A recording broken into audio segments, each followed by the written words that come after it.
Shalom, peuple de Dieu. Nzambe, il y a grâce à Pambola Bisso. On a occasion malam, Nzamba Salinga en faveur, bien aimé. Il y a comme on a, c'est une grâce. Parce que Batebele va koufi, Batebele va jouer problème. Mais Nzambe na bolingonaye, Penamanaye, bien aimé, Batelinga inayo. Et la Bible dit, nous prions un Dieu, où allez mettre à temps, où allez mettre à circonstance. Et je suis convaincu, bien aimé, que prédication, il y a mon collègue, prédication au Pambola yo, et même un changement dans Katavina yo. Et ma bénédiction bien-aimée, même la façon dont on est dans ma camou, je suis convaincu que l'histoire a venu changer. Et nous devons partager des mots prophétiques pour le Saint-Esprit à l'obéir la Kingaï, parce que la Bible dit que c'est poussé par le Saint-Esprit que des hommes ont parlé de la part de l'Éternel. On m'a demandé pour prier, mais c'est que la Seigneur, c'est la grâce. C'est un message prophétique pour la peuple. Il dit que nous avons partout, nous avons occasion, nous avons occasion à travers le téléphone. Ça convaincu bien-aimé qui n'a tombé l'élo, toujours occasion dans l'après-midi, nous avons grâce à Pambolayo à travers sa parole. La Bible déclare qu'au commencement était la parole est avec Dieu et la parole était Dieu. Bien-aimé, malheureusement, nous avons changé, mais la parole de Dieu échangera jamais. La Bible dit Dieu est derrière sa parole pour l'accomplir. Tout le monde a bien aimé ma président Belé, dans le moment campagne, merci Seigneur. Nous allons promettre, peuple, alors nous sommes saluer la grâce comme président de la République. Nous avons comme en état pour boyer. Mais tout le monde a beaucoup de présidents bien aimés, ça va promesse, mais va réaliser. Mais la Bible déclare un nom bien aimé. Je rappelle son promesse. La Bible dit il est derrière sa parole pour l'accomplir. Et je suis convaincu que ce matin bien aimé, parole bien aimé, et va changer l'histoire à Vinayo, et va changer santé nayo, et va changer même ta façon. Il y a comme on est la makamu. Et tel bien aimé, c'est une alliance avec Dieu. Je bien aimé si vous allez au Kani Misnayo. Tu prier pour notre moment oyo na maboko na Nzambe to sambeli Nzambe a grâce papa na peso merci. La Bible dit que c'est poussé par le Saint-Esprit que des hommes ont parlé de la part de l'Éternel. Moli moment sant na pas moli moment oyo Nzambe za la kolobate mais za yo koloba. Et c'est qu'elle a dit je prophétisais selon l'ordre que j'avais reçu de la part de l'Éternel. Moli moment sant toute parole. Voyez comme Nzambe na munoko na ngai na tongo lelo échanger histoire à peuple na yo, échanger santé à moko na moko. Et arrêter puissance à diable et la musique dans le nom de Jésus. Amen. Merci. Tu rejoins 3 passages bibliques. Passage à l'Ibosso, bien-aimé, tu retends dans le livre à Hébreu, chapitre 10, verset 16. Et deuxième livre, bien-aimé, tu retends dans le livre à Jean, chapitre 1er, verset 12. Et troisième livre, est-ce que vraiment la mingi, tu retends dans 1 Samuel, chapitre 18, verset 1er jusqu'à verset 4. La tangi 1 Samuel. Aujourd'hui, pour l'occasion, vous avez aussi pour Zali, 1 Samuel chapitre 18, verset 1er. La Bible dit David avait achevé de parler à Saoul. Et dès lors, l'âme de Jonathan fut attachée à l'âme de David, et Jonathan l'aima comme son âme. Ce même jour, Saoul retint David et ne laissa pas retourner dans la maison de son père. Jonathan fit alliance avec Dieu. Et c'est un thème prophétique de Zali. Il a dit Jonathan fit alliance avec Dieu parce qu'il aimait comme son âme. Il ôta les manteaux qu'il portait pour les donner à David et lui donna ses vêtements, même son épée, son arc et sa ceinture. Gloire à Dieu. Sur l'alliance avec Dieu. Premièrement, bien aimé, il faut aider le peuple de Dieu. Il y a toujours occasion qui alliance et amoureutés. Nous avons 3 sortes d'alliances. Alliance entre l'homme et Dieu. Alliance entre l'homme et Satan, parce que tout le monde a bien aimé c'est la même alliance na diable. À cause de Kwanganga, qui sent même pousser dans ma toile nangai, yom tout bien aimé bakeno na simba kishite. Mais le fait kaka, il y a au côté bien aimé na Kwanganga directement au sali alliance dans la sanke oyeba. Donc alliance premièrement bien aimé c'est alliance entre l'homme et Dieu, et deuxième alliance c'est alliance entre l'homme et Satan. Et troisième alliance bien aimé les alliances entre moto na moninga na moto. Na repère section pe na bateau vraiment même mami na domaine na mamba bolingo. Tout le monde na bateau so bi tellement que na linga ki mosi tanga mini. Lolo na na stati de moi commis na ba stati comme moi sabi azali antibiotique na ngai. Azali antivirus na ngai. Moto so degré tellement bolingo le kiming hako linga bambela na même makila na mwasi na ye. Hako linga bambela na même makila na mobali na ye. Et tango sali kambwana Avez battu bien aimé à la série alliance. Parce que c'est quoi l'alliance bien aimé? Alliance premièrement, ils allaient accord. Vous avez ça. Demboka, ils ont ça. Des groupes tu peux réunir deux personnes. Donc, on peut ça exemple biblique. Dans le livre, il y a 1 Samuel, chapitre 18. La Bible va expliquer l'histoire, il y a David. La Bible dit David, mais j'aime l'Éternel, parce que David a dit différent de la vie à Bande Konaïe. La Bible dit David, il était le choix de Dieu. Dans le moment où Zamba a rejeté Saoul, gloire à Jésus. Parce que dans chaque famille, même dans une église, sera toujours moko. Un jour, Zamba dit Samuel mission. Alors, il y a un cas de libota Isaïe, qui est pour que Moutouana, à la roi Israël. La Bible déclare que quand Samuel bien aimé, à côté de ya papa wana, amoni bane ya papa wana, amoni taille na bango. Parce que l'homme regarde à ce qui frappe les yeux, mais Dieu regarde le cœur. Mais le choix de Dieu pour ta vie, c'est différent de ce que tu as. Zambé pour qu'il y ait Zamba a besoin de la socialité. Zamba a besoin de diplôme na yote. Zamba a besoin de ndengolo bara français, ton ndengolo bara anglais. Zamba a besoin de la relation. Parce que la Bible déclare que l'élévation vient de l'Orient, ni de l'Occident, mais l'élévation vient de l'Éternel. Tout le monde a battu belé. Asa connecté na mutu mo mbongo. Asa connecté na chef mo ya entreprise moko. Mais depuis baïba na mutu wana, haïda kaina musala te mais ça le Dieu. Parce que nous prions un Dieu qui crée à nous le vouloir et le faire selon son bon plaisir. La Bible dit, quand Samuel s'est présenté et pas Esaïe, Apolline de Komora David, Zamba est habité. Oso Ponan déjà Nzambe na rejeta qui. Gloire à Jésus. Zamba est ici Samuel. Habite papa wazana mwana moko. Jamais Dieu. Parce que le choix de Dieu est dépendant parce qu'on a la Zamba, et dépend de milieu aux anangote, et dépend de professeur anangote, ce qui Zamba poni à poni. Le choix de Dieu est dépendant de la sexité. Le choix de Dieu est dépendant de la hachité. Zamba ici Samuel. Habi ozo mona ezako nganzambe na polité. Mais moi na moza na kata zam. Beaucoup déplacé jusqu'à ce que moi na onabuya. La Bible dit Zambé asali Samuel grâce. Gloire à Jésus. Asali Samuel grâce après ce discernement des esprits. Habi si papa David. Habi est-ce que bana nyoso na bango ezaka bana oyo. Papa David habite na mwana moko. Aneki habina na mwana moko. Mais asamo boko di boile na kata zamba. Samuel a répondre à Isaïe, alors il t'a déplacé jusqu'à ce que moi n'en a. Donc il essaie de l'Éternel. Mais pour la bénédiction à Vinayo, yo ko déplacé. Mais Nzamba koti kalipamboli à Vinayo et vanda wana jusqu'à ce que oroko ma pembe la bénédiction na yo. Nzamba lobi azorandeke na Orient. Amemien Occident pour taper sa ville et pas chasser. Même ta bénédiction na kata États-Unis, même ta bénédiction na kata France. Rien n'est impossible à Dieu. Et tout est possible à celui qui croit. C'est mon ami de déplacer jusqu'à ce que moi n'en avoya. Et la Bible déclare que quand David a yé, papa David m'a fouta, pour que comme roi yakata Israël. Mais soit qui bon David a zonga du chuna kata zamba. Un jour, David bien Israël et qui peuple m'a combattu. Parce que mouton zamba poni, mouton zamba paponi m'a fouta, halinga linga te vinaye et on a toujours lié na kata combat. Vinaye benemé on a toujours lié na kata de brève. Un jour, bien le peuple philistin, bâtiment pour combattre le peuple Israël. Merci Saint-Esprit. L'invité bien aimé Naton Solandangaï, vous avez se posé trop de questions par rapport à Combo et Téléménio. Par rapport à Combo et Téléménio, à mariage nayo. Par rapport à Combo et Téléménio, bien aimé à ministère. Par rapport à combat et Téléménio, à travail.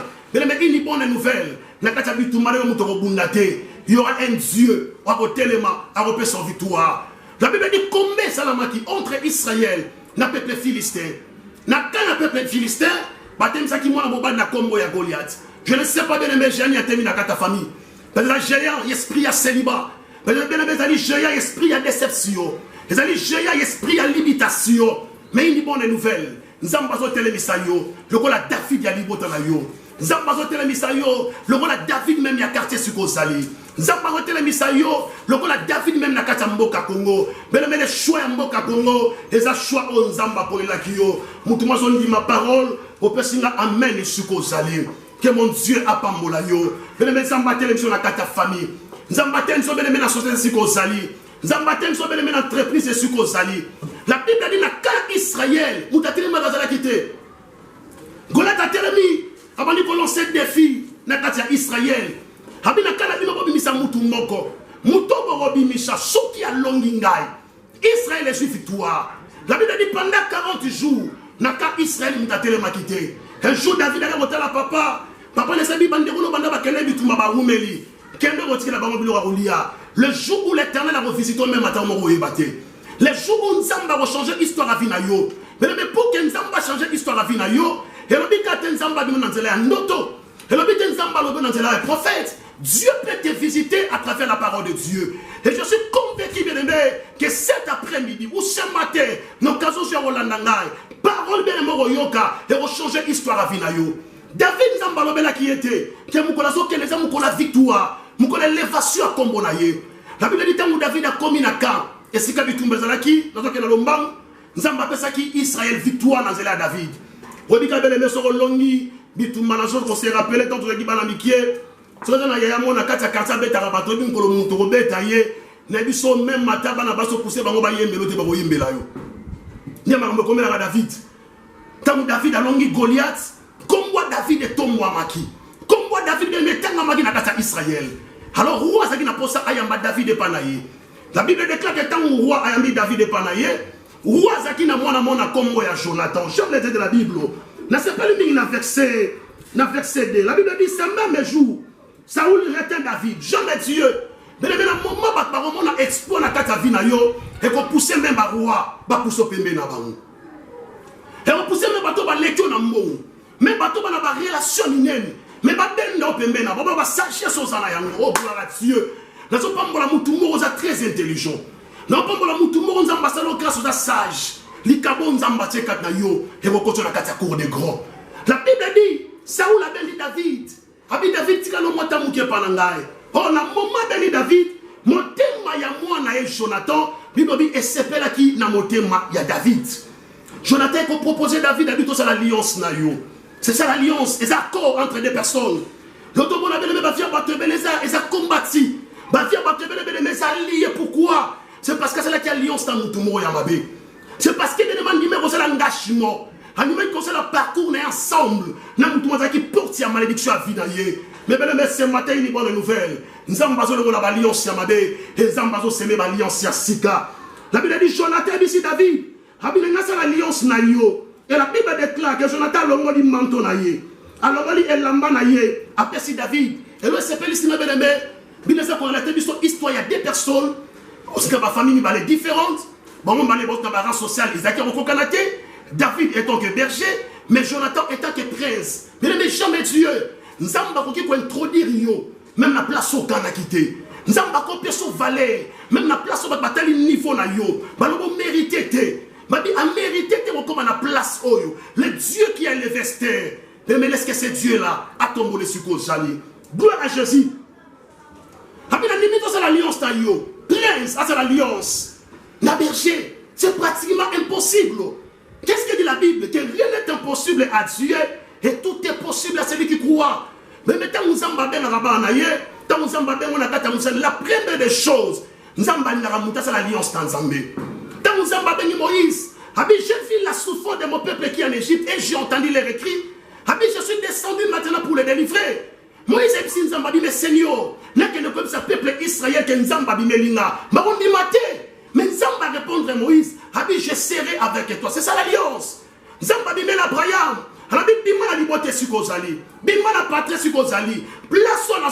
c'est là où que je te bénirai. Je rendrai ton nom grand, je bénirai ceux qui te béniront et je maudirai ceux qui te maudiront. Mais puis de ceux qui vont voter, la Bible dit Abraham, c'est là qui marche ensemble avec Dieu.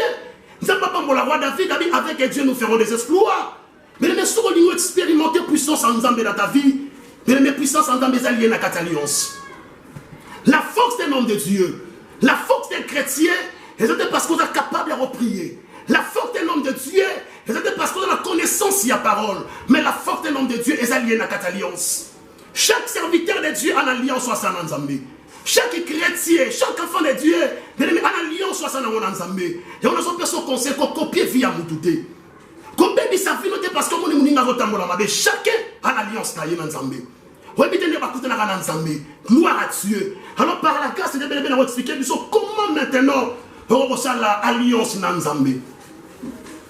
Et l'autre fois, on va dans l'alliance dans Nzamba. Comment est-ce qu'il y a l'alliance dans Nzamba? Parce que la définition, on a trois sortes d'alliances. Alliance entre l'homme et Dieu, alliance entre Moutou, na Satan, et puis alliance entre Moutou, na Mouningana et Moutou.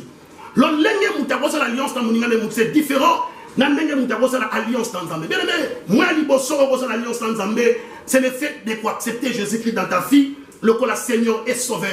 So autant dans le livre à Jean chapitre 1 verset 12 et autant dans le livre à Jean chapitre 3 verset 16. La Bible dit car Dieu a tant aimé le monde et qu'il a donné son fils unique Jésus afin que quiconque croit à lui. Voilà. Voilà, afin que quiconque croit à lui. Et dans le chapitre 1, dans le verset 12, la Bible dit à tous ceux qui l'ont reçu et à ceux qui croient son nom, elle leur a donné le pouvoir de devenir enfants de Dieu. Mais moi, liboso, moi, liboso, c'est alliance dans Zambé. C'est le fait pour accepter Jésus dans ta vie. Le corps, le Seigneur est sauvé. Mais vous avez monté Sengo. La vie, nous pas donné mon arapamba. Parce que ben a député Moroté. Oui, ben a président Moroté. Oui, ben a gouverneur Moroté. Mais bien aimé, vous avez l'alliance. N'a moutoua si la raté. Vous avez l'alliance. N'a moutoua échoua raté. Vous avez l'alliance. N'a moutoua qui est là, l'icolope m'a béné. Vous avez l'alliance, bien aimé. N'a moutoua capable de changer ton histoire. De changer même l'identité. Oh, j'ai béni l'éternel. Donc, ils ont balabi na mato inanga. Pour tout le monde, quand on a béni ce qu'on s'allie, ils ont alors là pour changer l'identité à vie na yo. Le fait qu'elle va accepter Jésus dans ta vie, le coup la Seigneur de sauver directement de l'aimer, au comme il a cette alliance dans Zambé. Et deuxième moyen, pour passer l'alliance dans Zambé, c'est à travers les offrandes. Les hommes de négliger offrandes. Surtout dans le livre, il y a un roi, chapitre 8, verset 5 jusqu'à verset 6. Mais là, c'est pas bien, Genèse, chapitre 8, verset 20 jusqu'à verset 21. La Bible dit, nous sommes bomi mokili. Tu as dit l'histoire là très bien, dans la Noé. Zamba bomaki mokili. La Bible dit seulement 8 personnes qui sont sauvées.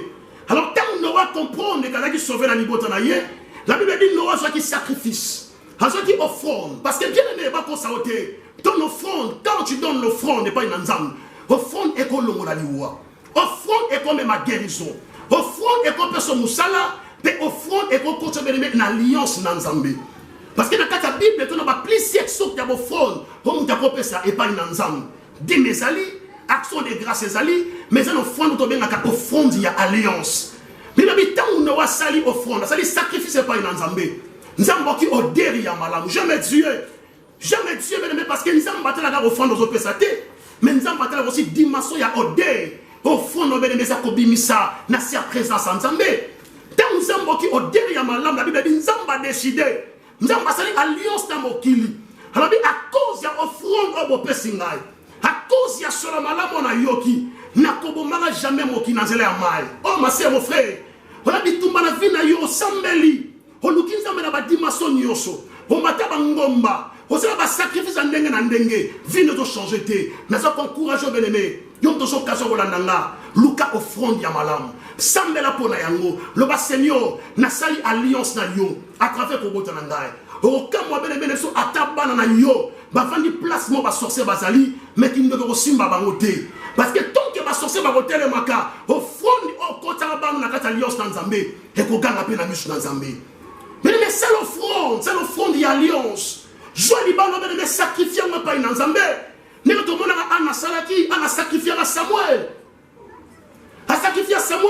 so tangi be na kata Bible tanga début ya ministère ya Samuel et tanga souka ya ministère à Samuel. Au moment que Samuel a commettra Berette, pourquoi? Parce que sa maman, parce que sa mère Anne, après ça comme sacrifice. À cause de la bénédiction, c'est alliance dans Zambé. Ma sœur, mon frère, le camp front de valeur reçu qu'Ozali. Pour la robot na yo, pour la santé na yo, pour la diplôme na yo, même pour le voyage, le bassin na ndimi, na jimbongo na nga, même na moment difficile, na peso front na ngepa na yo. Rolo papa ton moment coronavirus, mais ce temps bien na kata Bible, nous avons passé na Israël au front na kata désert. J'embassé na Israël au front. Mais c'est combien de révélations suivent? Des révélations négatives pour le robot na yo. Combien de révélations suivent même pour la santé na yo? Combien de révélations suivent même pour le diplôme na yo? Moi, madame, vous devez briser ma malédiction. C'est à travers les offrandes. Et surtout dans le livre, il y a un roi, chapitre 8, la Bible dit Salomon a celle qui alliance dans Zambé à travers les offrandes. Et on n'a pas bon Zambé parce que le offrande de Salomon peut ça qui Babi basaki na makoki ya compter à moté. Babi na makoki ya commercer à moté. Mais peut-être qu'ils sont payés $100, on sont même église, on va pas payer $100. Si on sont mis certains dans cette église, ils sont mis dans cette église parce qu'on a kimia. Pourquoi? Parce que on a que mouton n'aime ta sombre à certains dans cette église. Mais seulement personne fond d'y avaler. Au fond de la me permettre qu'il doit sacher c'est pas une Zambé. Et permettez de bien aimer, avoir la dimension moussou charon kanzambe. Bien aimer ton offrande, gloire à Jésus. Et vous introduire bien aimer la kata cour de grand. Et vous introduire bien aimer la kata alliance tanzambe. Et moi, mi ça tout bien aimer, au conseil l'alliance tanzambe, c'est le fait d'y avoir accepté appel yanzambe. Mais maintenant, ton botan dans mokili nzambe parce qu'il n'a pas dit qu'on a mission. Tu as une mission dans nzambe dans mokili. Voilà une mission bien aimer dans nzambe dans mboko zali. Voilà une mission dans nzambe bien aimer dans famille au botami. C'est la fier na li botana yo. Je suis fier de ma parents. Mais même à ta parents yo, je m'appelle comme la classe au commun en côté. Dis Seigneur merci parce que je suis ma parent on te salue l'angai. Me permettre de gagner ma famille parce que j'ai une mission dans ta famille. Donc ça me merci on a beaucoup de Congolais sont maudits mboka na ye. Pourquoi peut-être dans minutes on dans en Australie, ou en États-Unis ou en France. On dit Seigneur pourquoi tu avais permis la boîte à ma Congolais? Mais laisse-moi te dire bien les Dieu qui avait permis au bout de ma Congolais, vous avez la mission dans Katamboka Congo. On a mission même dans Mboka Sukosali. Ainsi dit l'Éternel. Même dans Katachine, on a mission. Il y a aucun moment donné combien de personnes vont couper dans Katachine, mais au profité. Combien de personnes vont couper dans les États-Unis, au profité. Parce que tu as une mission avec Dieu. Mais une mission, Nzamba Bengeni, on a Katamokili. Et ça, il faut saler là. Il faut servir Nzamba. Nzamba Tena Mokila, il a routine d'Anaï. Esaïe s'est présenté. Il a dit Seigneur, mais voici, envoie-moi. Mais maintenant, vous acceptez l'appel de Nzambe, vous acceptez qu'on benga Nzambe directement, au continent c'est alliance dans Nzambe. Gloire à Jésus. Mais Dieu est différent, n'a pas un politicien. Je crois que vous par la grâce de Dieu. Dieu est différent, n'a pas un politicien. Tout le monde n'a pas un politicien belé, il y a un mopi, mais mon chou, mon attend comme mon compte à trahir, trahir mon inganaye. Tout le monde a combien de politiciens? Avant qu'on dit ma partie politique, il faut taquer. Mais quand on a dit, ma chambre, c'est ma promesse, c'est belé à ma bête, abandonner même bateau, il faut taquer. Mais il y a un Dieu. Mais ceux qui ont accepté l'appel, Yanzam, ma sœur, mon frère, Olinga, te. Il y a pas qu'un Zamba qui a une décision, il y a qu'au tambour. Je crois que par la grâce de Dieu, il y a un message. Ceux qui ont accepté l'appel, ceux qui ont offrande, ont accepté Jésus dans ta vie. Le Seigneur est sauvé directement bien aimé au continent, c'est l'alliance dans Nzambe. Mais la carte de mes prophètes Ézéchiel, nous avons mis une alliance, je m'excuse. Gloire à Jésus. On dit pas besoin de dire qu'il y a alliance. Alliance dans Nzambe, tout le monde a battu l'alliance dans Moutou. Je ne sais pas, moi si je ressemble à la ponaye, nous avons passé grâce à Balaki, il va la bien. Mais chaque fois que vous avez un mobile, vous avez toujours un mobile, vous avez chaque fois que vous avez un mobile, il y a toujours un mobile qui est kalawana. Mon bal appelle ça déception la vie. Dans ton côté, domaine, il y a prière, tu vas dire que nous avons une profondeur, nous avons coupé sa révélation. Nous avons dit à cette alliance. Na mobile wana. Ba milana makila. Ba loba na ba maloba o na ko loba teli boso na yo. Et maloba ba loba alliance ba saka na mobile wana et condamner mariage na ye. Mais jamais Dieu. Mais les nzamba le kakate na kata via mutu lokola nyoka likolo ya libanga. Bisiko nzamba le katira ba trace. Mutu asala alliance na nzamba. Mais les nzamba makamwe landaka likolo ya vinaye. Yango par la grâce de Dieu, n'a expliqué l'importance de l'alliance entre moto et nzambe. La première des choses, on a aimé alliance et on a ensemble pour boto la yo. Et l'on a dit alliance, c'est la bien aimé alliance échange avec identité à montu. Quand Nzamba bengi Abraham, la Bible dit Abraham a une combo ya Abraham. Mais quand Nzamba bengi Abraham a salé alliance dans Nzambe, Nzamba a changé combo ya Abraham a commis Abraham. Nzamba a changé combo ya Sarah a commis Sarah. Nzamba a changé combo ya Saul a commis Paul. Mais je suis convaincu, même dans ta famille, ma personne identité à Mabé, ma personne identité à souffrance, ma personne identité à malédiction. Donc, ainsi dit l'Éternel, le Dieu qui avait changé les noms de Jacob et comme Israël, c'est Dieu-là. C'est Dieu-là, bien-aimé, sur l'alliance taillée. Nzamba on a comme ma passi, comme riche. Nzamba on a comme yaya quartier, mais Nzamba le quelque part rendre comme responsable. La Bible dit à tous ceux qui l'ont réussi et à ceux qui croient son nom, elle leur a donné le pouvoir de devenir. C'est-à-dire que Nzamba a changé l'identité dans la banque. Tout le monde a voyou. Tout le monde a garçon, même prison, les manaillés. Mais dès qu'il a rencontré la parole de Dieu, dès qu'il a rencontré le Seigneur de l'Éternel, Mouto va bien la Kuluna, Mouto va bien la Moissi Amdoumba, Mouto va bien la fille à boîte, de l'autre ambassade les grâces à comme prophétesse, de l'autre ambassade les grâces à comme maman pasteur, de l'autre ambassade les grâces à comme apôtre quelque part. Pourquoi? Parce que l'alliance avec Dieu échangera ma identité à bateau. Oh, gloire à Jésus. Bien maintenant, poussez yo. Ça l'alliance dans Nzambe. Alliance dans Nzambe, bien aimé, volongolo stérile. Et volongolo stérile. Nzamba, vous allez aux grâces. comme une mère joyeuse. Laisse mon Dieu apambola yo. Et deuxième importance, c'est l'alliance. Même dans cette alliance, force y a Nzambe comme la force de l'Éternel. Dans le livre de Galates chapitre 2 verset 20. L'apôtre Paul a dit, si je vis, ce n'est pas moi qui vis, mais c'est Christ qui vit à moi.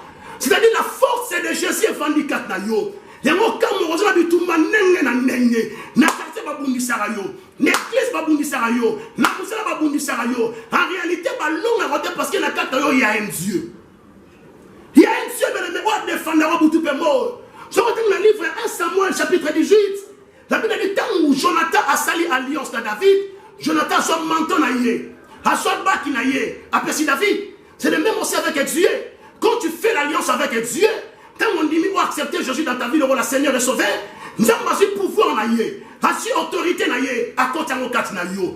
Na place au bando qui bando dominer du la vie naïe, yo comme il faut dominer. Na place au bando bando dominer du la vie naïe, yo comme il faut dominer du la maladie. Oh merci Saint-Esprit, gloire à Jésus.